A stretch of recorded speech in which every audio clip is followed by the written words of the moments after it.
다 함께 찬양 드리겠습니다.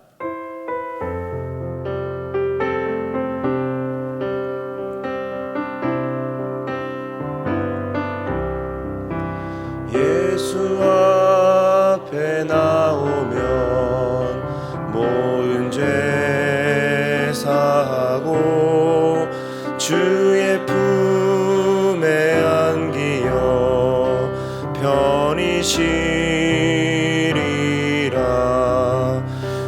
우리 주만 믿으면 모두 구원 얻으며 영생 복락 멸류관 확실히 받겠네. 아멘. 우리 시간에 기도의 제목을 보시면서 우리 합심으로 기도하도록 하겠습니다. 하나님 아버지, 늘 감사를 드립니다.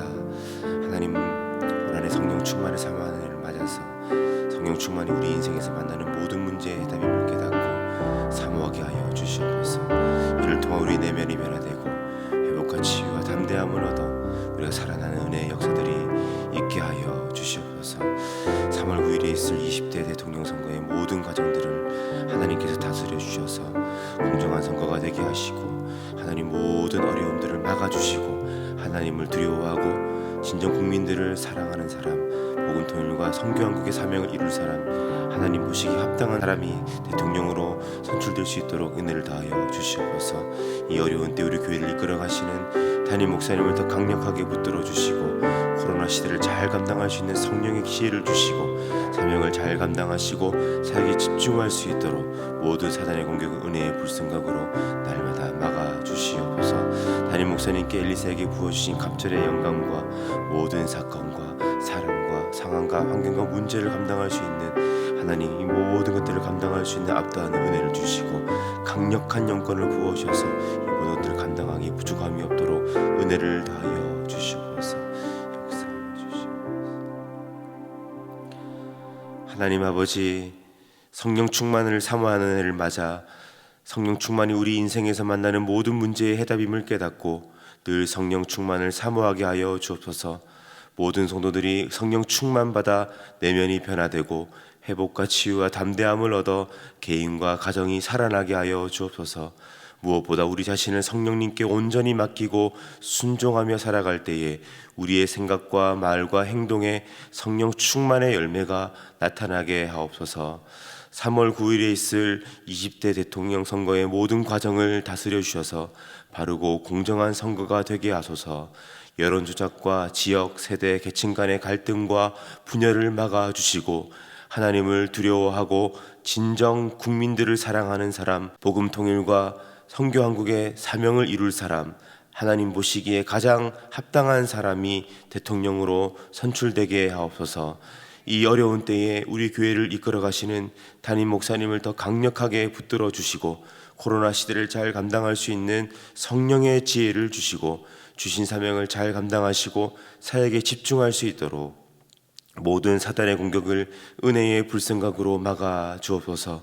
특별히 건강을 지켜주시고 목사님의 가정을 성령께서 평안케 하여 주옵소서.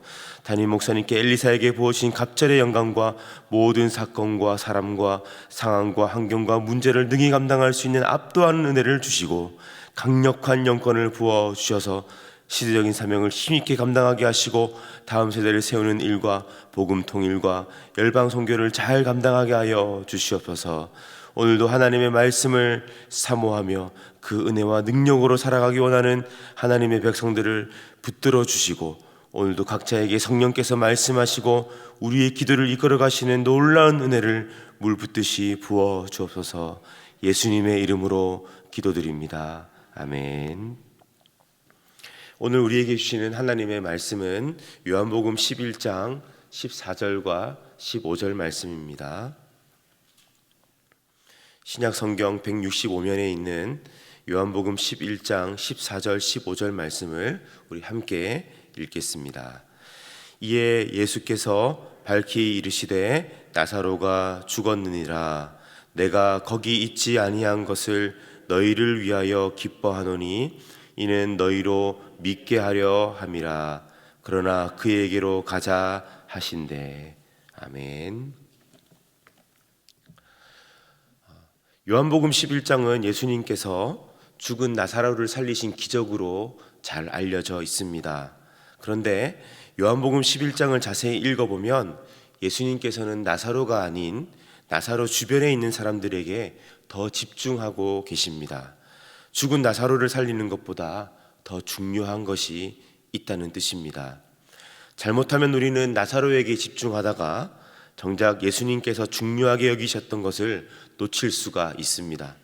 예수님께서 가장 중요하게 생각하셨던 것은 예수님 주변에 있는 사람들이 예수님에 대해서 바로 알고 바로 믿는 것이었습니다. 우리 다 함께 요한복음 20장 31절 말씀을 읽겠습니다. 오직 이것을 기록함은 너희로 예수께서 하나님의 아들 그리스도이심을 믿게 하려 함이요 또 저희로 믿고 그 이름을 힘입어 생명을 얻게 하려 함이니라. 아멘. 방금 읽은 말씀은 요한복음의 기록 목적입니다. 요한복음은 예수님께서 하나님의 아들 그리스도이심을 믿게 함으로써 생명을 얻을 수 있도록 하기 위해 기록되었다라고 명시하고 있습니다. 오늘 우리가 함께 읽은 요한복음 11장도 마찬가지입니다. 죽은 나사로가 살아난 것이 가장 큰 사건인 것 같지만 정작 예수님께서는 그 사건을 통해 예수님이 누구이신지 알리시고 예수님을 하나님의 아들 그리스도로 믿게끔 하는데 모든 에너지를 쏟고 계십니다. 예루살렘 입성을 앞두고 죽은 나사로를 살리는 것은 예수님의 인지도를 높이는 데 있어서 호재가 아닐 수 없습니다. 하지만 예수님은 자신의 인지도가 올라가는 것에는 관심이 없었습니다. 예수님의 관심은 오로지 이 기적을 통해 사람들이 예수님을 바로 알고 또 바로 믿는 이것에 있었습니다. 예수님은 왜 이처럼 믿음을 중요하게 생각하셨을까요? 그것은 예수님을 바로 믿을 때에 그 이름을 힘입어 생명을 누릴 수 있기 때문입니다. 죽어서 천국 가는 생명만을 말하는 것이 아닙니다. 사는 게 사는 것 같지 않은 인생에 대해서 제대로 살아가는 것이 무엇인지, 생명을 생명답게 누리는 것이 무엇인지 믿음을 통해 우리에게 선물로 주고 싶은 것이죠. 오늘 나사로가 살아난 것처럼 기적에 목매는 사람들이 얼마나 많습니까? 절대절명의 문제 앞에 끙끙대는 인생은 이 문제만 해결되면 되겠지라고 온통 문제 해결에 초점을 맞추어 살아갑니다. 문제가 해결되면 어떻습니까? 그 기쁨도 잠시 또 다른 인생의 목마름이 우리를 잡아채 갑니다. 주님은 아십니다. 인생의 진정한 이 목마름의 해갈이 어디에 있는지 말입니다. 참 자유가 어디에 있는지 주님은 아십니다. 여러분 어디에 있습니까? 바로 예수 그리스도 그분의 이름을 믿는 믿음 안에 인생의 참된 자유가 있습니다. 그 어떤 문제와 두려움도 침범할 수 없는 자유, 그 무엇도 빼앗을 수 없는 평안과 기쁨, 이 모든 것이 바로 예수 그리스도를 믿는 믿음 안에 있습니다. 이 복음을 경험한 사람은 무릎을 치면서 이렇게 말합니다. 그래, 이게 바로 사람 사는 것이라고 말입니다. 이런 이유 때문에 예수님은 나사로가 다시 살아나는 것이 중요한 것이 아니고 사람들이 예수님을 바로 알고 바로 믿게 하는 것에 모든 에너지를 쏟으신 것입니다. 사실 믿음만큼 착각하기 쉬운 것도 없습니다. 내가 충분히 예수님을 믿는다라고 생각하지만 실제로 그렇지 않은 경우가 참 많습니다. 실제로는 예수님보다는 자신을 믿고요, 세상을 믿고 내가 가진 것을 믿습니다. 요즘처럼 핍박이 없는 시대에는 단지 내가 믿습니다라고 하는 그 진술만으로는 그것이 진짜 믿음인지 구별하기가 어렵습니다. 믿음은 그 열매로 알 수 있습니다. 예수님의 모든 관심이 믿음에 있었듯이 오늘 저와 여러분의 관심도 예수 그리스도와 그분을 향한 믿음에 있을 수 있기를 바랍니다. 그리스도를 향한 나의 믿음이 얼마나 진실한지, 또 실제로 그분을 얼마만큼 의지하고 있는지, 그분의 열매를 얼마나 맺고 있는지 우리의 초점이 여기에 있기를 바랍니다. 사람은 누구나 믿음이라고 하는 기반 위에 두 발을 딛고 살아갑니다. 심지어 무신론자조차도 믿음이 있습니다. 신이 없다라고 하는 자기의 생각을 믿는 것이죠. 무엇을 믿는지 또 얼마만큼 신뢰하는지 하는 것은 사람마다 다릅니다. 하지만 사람은 누구나 저마다의 신념과 믿음의 기반 위에 살아갑니다. 선교지나 오지에 교회가 들어가면 정말 어려움을 많이 겪습니다. 온갖 핍박이라고 하는 핍박은 다 받죠. 마치 악귀가 들어와서, 악한 것이 들어와서 그 동네를 수령에 빠뜨릴 것처럼 그들은 생각합니다. 두려워하는 마음, 경계하는 마음이 가득하죠. 여러분, 왜 이런 현상이 일어날까요? 그들의 믿음 때문입니다. 그들의 믿음 때문입니다. 대대로 유교 전통인 마을에 또 불교 신앙이 깊이 뿌리 내린 곳에 예수라고 하는 신이 들어오면 자신들에게 악영향을 끼칠 것이라고 하는 잘못된 자기 믿음 때문입니다. 그리스도 안에서 믿음이 자랄 때도 이와 비슷한 갈등의 가정들이 있습니다. 모두 다 예수님을 믿는다라고 고백하지만 믿음의 크기는 저마다 다릅니다. 믿음의 크기는 곧 예수님을 얼마나 신뢰하느냐의 크기이기도 합니다. 결국 다 같은 기독교인이지만 예수님을 실제 삶 속에서 인정하고 의지하는 비중은 사람들마다 모두 다릅니다. 그렇기 때문에 믿음은 성장해야 합니다. 예배에 참석할 것을 권하기도 하고 또 때로는 우리의 삶 가운데 포기할 것을 포기하라고 권면해야 할 때도 있습니다. 하지만 쉽지 않습니다. 이것이 그 사람에게, 누군가에게, 나에게 부담이 되는 순간 더 이상 연락을 받지 않거나 강하게 저항하기도 합니다. 왜냐하면 예수님을 믿고 인정하는 것이 아닌 또 다른 믿음의 체계가 그 안에 강하게 버티고 있기 때문입니다. 실제로는 사회적인 통념을 믿고 있고 돈의 위력을 믿고 있고 내 실력을 믿는 다른 믿음이 그 안에 있습니다. 그러므로 믿음이 성장하기 위해서는 기존의 잘못된 믿음의 체계를 내려놓아야 하는 긴장관계가 발생합니다. 이처럼 사람은 저마다의 믿음이 있고 그 믿음 위에 살아갑니다. 그러므로 믿음이 성장한다고 하는 것은 저마다의 잡다한 믿음을 버리고 오직 그리스도를 향한 믿음으로 순전해져 가는 것을 의미합니다. 요한복음 11장을 보면 예수님께서는 죽은 나사로의 누이들 마르다와 마리아의 믿음 성장을 위해 힘을 쏟고 계십니다. 물론 이들에게 예수님을 믿는 믿음이 아예 없었던 것은 아닙니다. 하지만 예수님을 향해 보다 순도 높은 믿음의 차원으로 나아가기를 기대하며 예수님은 그들을 돕고 있습니다. 그렇다면 마르다와 마리아가 갇혀 있었던 믿음의 한계는 무엇이었을까요? 나사로가 죽고 무덤에 장사된 이후에 예수님이 베다니에 방문하셨을 때에 마르다와 마리아가 예수님을 보자마자 가장 먼저 했던 말이 있습니다. 한번 보실까요? 마르다의 첫 마디입니다. 마르다가 예수께 여짜오되 주께서 여기 계셨다면 내 오라비가 죽지 아니하였겠나이다. 그리고 마르다가 뛰어가서 동생 마리아를 데리고 예수님께로 오죠. 마리아의 첫 마디입니다. 마리아가 예수 계신 곳에 와서 보이고 그 발 앞에 엎드려 가로되 주께서 여기 계셨다면 내 오라비가 죽지 아니하였겠나이다 하더라. 이 나사로 오빠가 죽기 전에 예수님이 빨리 이곳에 오셨다고 한다면, 여기 계셨다면 예수님께서 병을 낫게 해주셔서 우리 오빠가 안 죽었을 텐데요 라고 말하고 있는 것이죠. 여러분, 무슨 말입니까? 예수님은 어떤 병이든 고칠 수 있는 능력자이심을 믿기는 하겠으나 죽은 자를 살리실 것에 대해서는 알지도 못하고 믿지도 못하고 있다는 것입니다. 그 주변 이웃들도 이렇게 말했습니다.